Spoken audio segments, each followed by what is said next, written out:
ontem, o presidente do Tribunal Superior Eleitoral, o ministro Luiz Roberto Barroso, assinou um acordo com as plataformas digitais Facebook, WhatsApp, Twitter, YouTube, Instagram, TikTok e Quay, com o objetivo de combater a disseminação de fake news no processo eleitoral. Apenas o aplicativo de mensagens Telegram ficou de fora. Sobre isso, nós vamos conversar agora com a advogada do Intervozes, Coletivo Brasil de Comunicação Social, Flávia Lefreve. Bom dia, Flávia, tudo bem? Bom dia, Rodrigo. Bom dia a todas e todos. Flávia, qual que é a importância desse acordo para a proteção das eleições presidenciais deste ano? Olha, Rodrigo, é bastante importante, né? Porque a gente teve uma experiência muito negativa em 2018, especialmente nas eleições de 2018, que levaram a um resultado claramente artificial, influenciado pelo uso indevido, abusivo e ilegal, se a gente for ver pela perspectiva da lei eleitoral, né, e dos direitos dos consumidores também,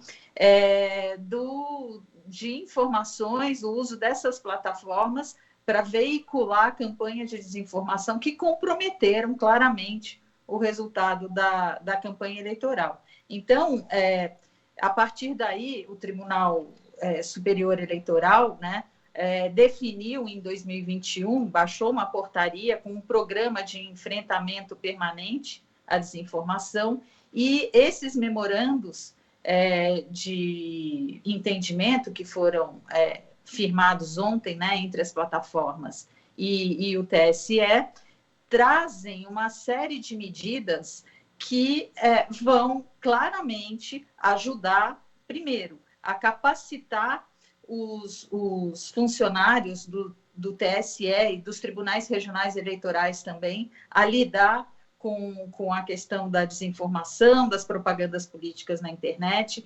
Tem a previsão de educação midiática, né? Alfabetização midiática para os usuários das plataformas. A gente tem recursos para divulgar, para que o TSE possa divulgar informações relevantes durante o processo eleitoral. Então, haverá nas plataformas aplicações que vão ser utilizadas, né, e gerenciadas pelos próprios funcionários do TSE. Outra medida bastante importante que está nesses memorandos é a rotulagem sobre conteúdos relativos às eleições, um chatbots, né, aplicativos de conversa também operados pelo tribunal, para dissolver, para resolver e responder dúvidas, né, dos usuários. A gente tem, principalmente, né, canais de denúncia dedicados exclusivamente ao TSE. Isso ainda será, os termos de como serão operados esses canais vão fazer parte de um termo aditivo que ainda não foi assinado, um termo aditivo a esses memorandos, né, de compromisso. E, no caso específico do YouTube, vai haver uma capacitação dos funcionários para operar os canais do YouTube e relatórios de transparência e anúncios políticos, sobre os anúncios políticos que são feitos nessas plataformas, né? Então, sem dúvida nenhuma, todas essas medidas, elas representam um ganho em relação ao que aconteceu nas eleições de 2018, né? Mas a gente tem que considerar também que a desinformação e o uso dessas plataformas, né, e o domínio que essas plataformas têm por uma série de aspectos relativos a como que os brasileiros acessam a internet, ele é bem maior, né, do que essas medidas podem garantir. Mas, de qualquer forma, a gente entende que é um avanço, sem dúvida nenhuma, porque não tem como, né, diante de tudo o que aconteceu em 2018, aqui no Brasil, nas eleições dos Estados Unidos também, as autoridades não adotarem medidas para conter a desinformação. Flávia, houve algumas críticas aos acordos de que eles não definiram, por exemplo, a atuação dessas plataformas no caso de campanhas massivas de fake news, incitação à violência ou acusações falsas de fraude. Isso pode ser um limitador na eficiência dessas medidas propostas pelo TSE? Houve alguma falha nesse sentido? Olha, não é que os memorandos falharam nesse sentido, né? Existe nos memorandos a previsão de canais de denúncia, né? O que é problemático, por isso eu falei antes, que o problema da desinformação e de como operam essas plataformas vai muito além do que um memorando de compromissos pode conter, né? A gente tem, por exemplo, admitido pelo próprio Twitter, recentemente, que fez um levantamento na sua plataforma, que, de fato, conteúdos veiculados, postados por usuários com viés de direita, né, tem predominado na plataforma e que eles adotariam medidas para modificar isso. Então, como é que você modifica isso, né? Calibrando algoritmos. E existe muita pouca transparência com relação às práticas algorítmicas utilizadas pelas plataformas, né?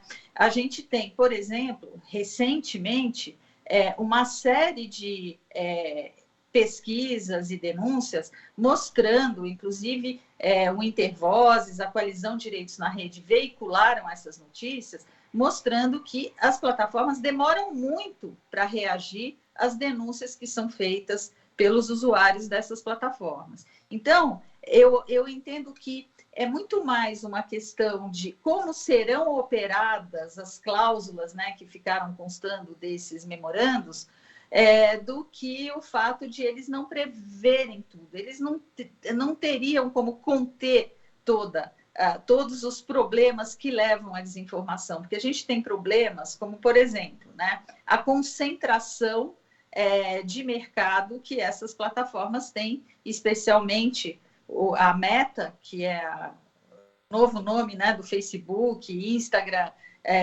e WhatsApp. Todas essas empresas essas aplicações estão contidas, né, estão dentro do mesmo grupo econômico da Meta, operadas, e que tem mais de 2,3 bilhões de usuários no planeta. A gente tem o Google, também com alcance extremamente relevante no planeta. Só no Brasil, essas duas plataformas prestam serviço para mais de 120 milhões de usuários, né? Então, o problema da concentração que leva, assim, a que o problema da desinformação ganhe um alcance extremamente prejudicial, né, como a gente tem visto, isso não teria como ser resolvido aqui. Isso é um enfrentamento que a gente tem que fazer em outras instâncias. No CAD, por exemplo, que é o conselho encarregado de administrar e julgar as questões de concentração no Brasil, e que no campo de direitos digitais, do campo de empresas que operam no campo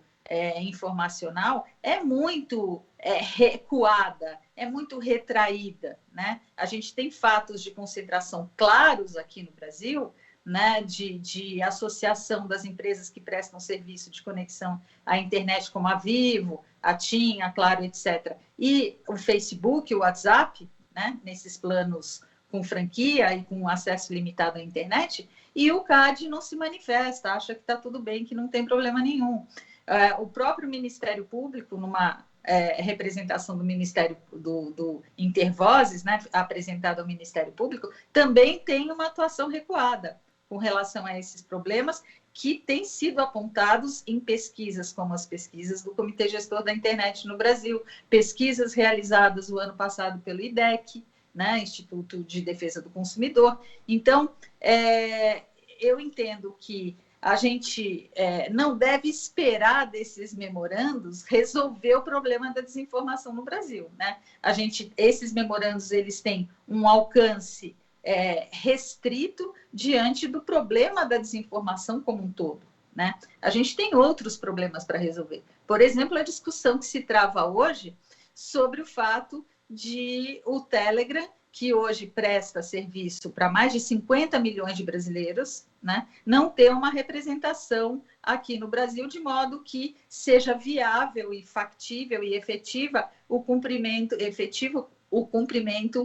de obrigações que estão previstas no Marco Civil da Internet, no Código de Defesa do Consumidor, no que diz respeito à responsabilidade e obrigação de informar dessa plataforma. Quer dizer, a gente tem uma série de problemas, né, que vão muito além do potencial alcance que esses memorandos de entendimento firmados ontem podem ter.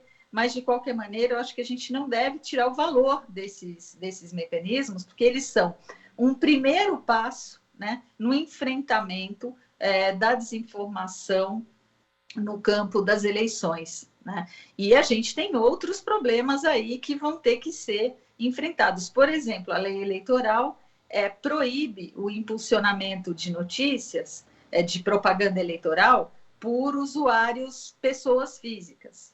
Mas a gente sabe que isso tem acontecido, aconteceu muito, né?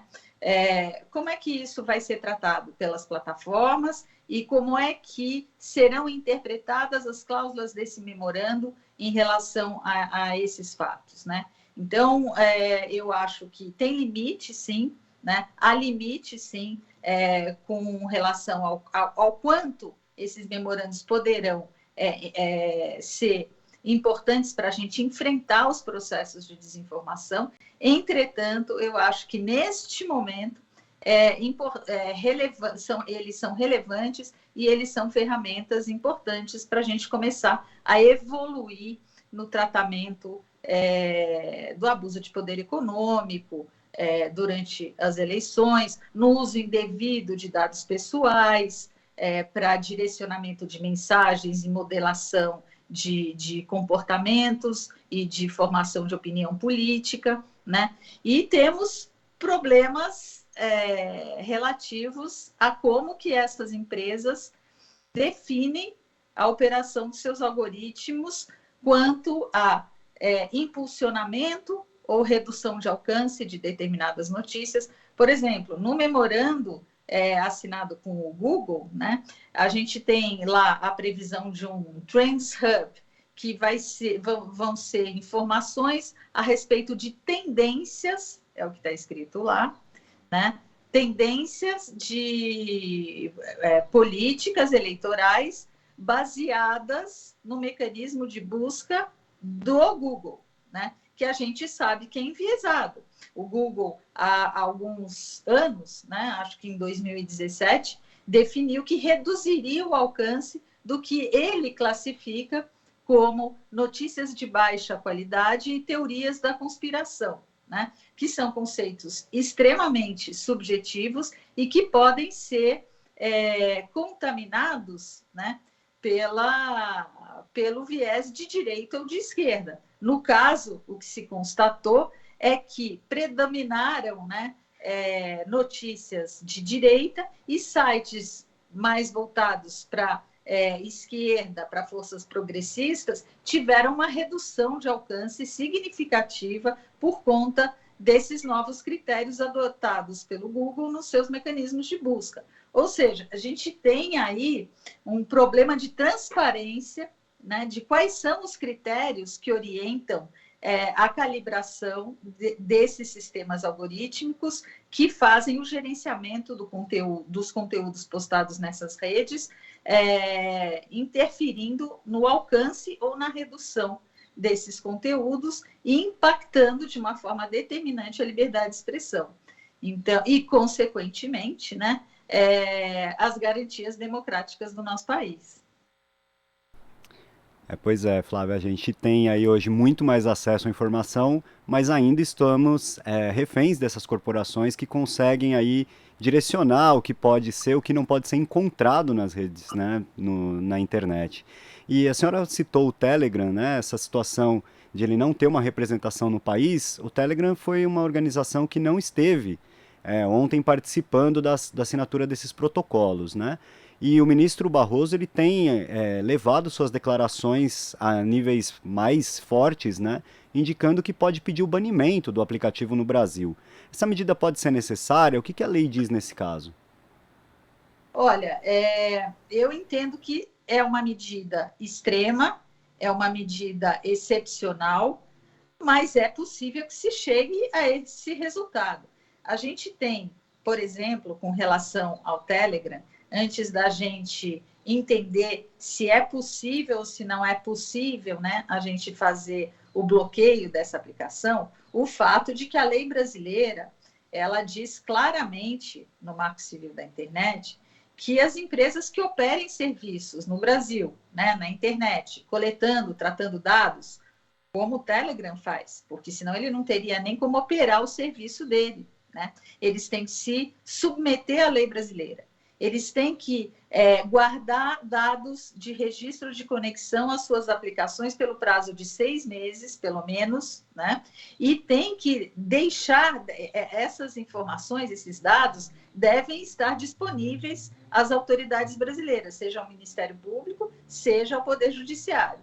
Como é que você faz isso? Você opera, você garante esses direitos se não existe um responsável pela plataforma no país, num país no qual a plataforma presta serviço para mais de 50 milhões de usuários. Como é que você cumpre, né, a garantia prevista, expressa no Código de Defesa do Consumidor, como direito básico, a informação ampla a respeito dos riscos do serviço, das características e de tudo que diga respeito a como o serviço é prestado? Como é que você cumpre as garantias de responsabilidade, né, previstas no Código de Defesa do Consumidor, se a plataforma não tem um representante aqui no Brasil?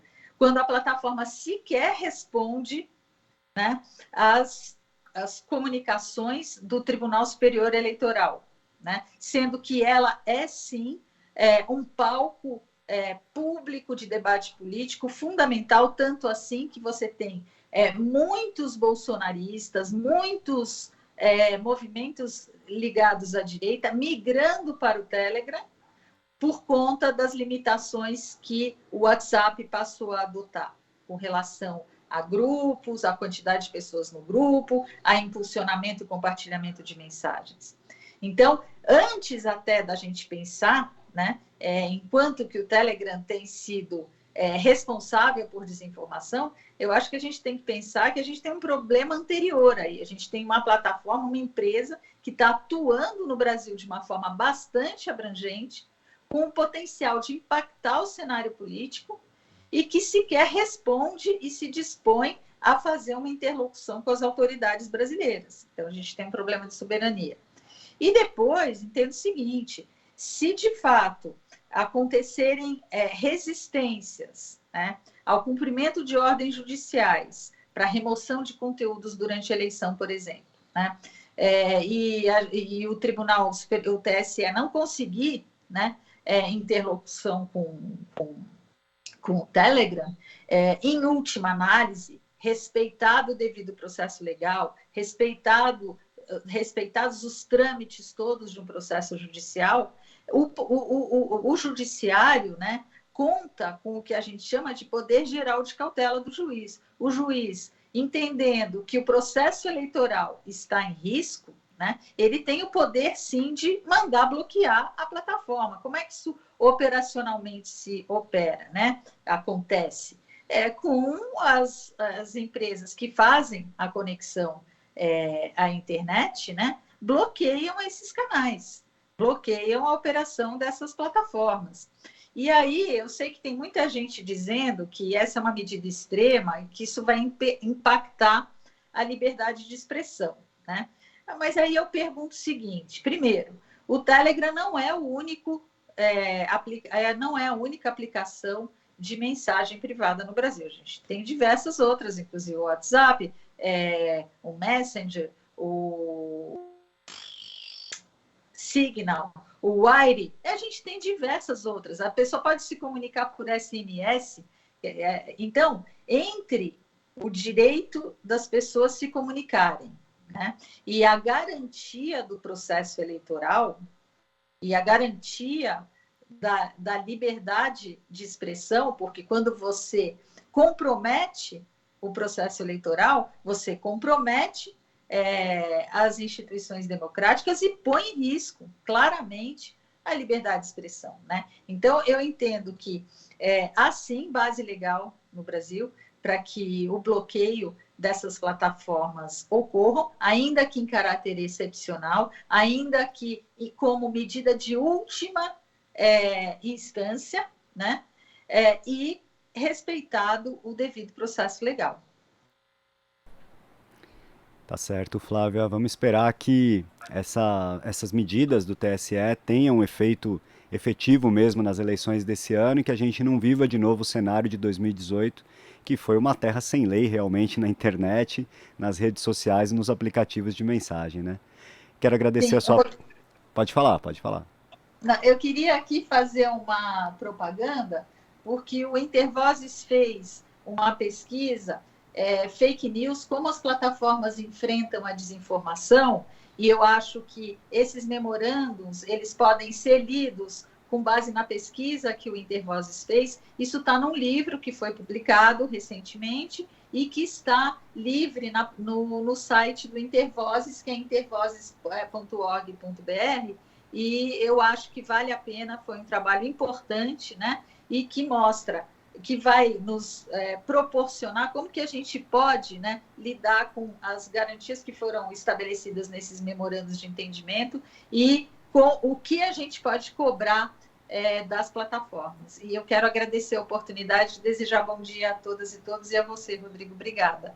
Eu que agradeço a sua participação, Flávia. Fica aí o recado para os ouvintes, para quem está assistindo a gente, quiser procurar pelo livro do Intervozes, eu mesmo vou procurar por ele. Obrigado pela dica, Flávia. Um bom dia para você. Bom dia, até mais. Conversamos aqui com a advogada do Intervozes, Coletivo Brasil de Comunicação Social, Flávia Lefebvre. Aqui você ouve as notícias que os outros não dão. Jornal Brasil Atual.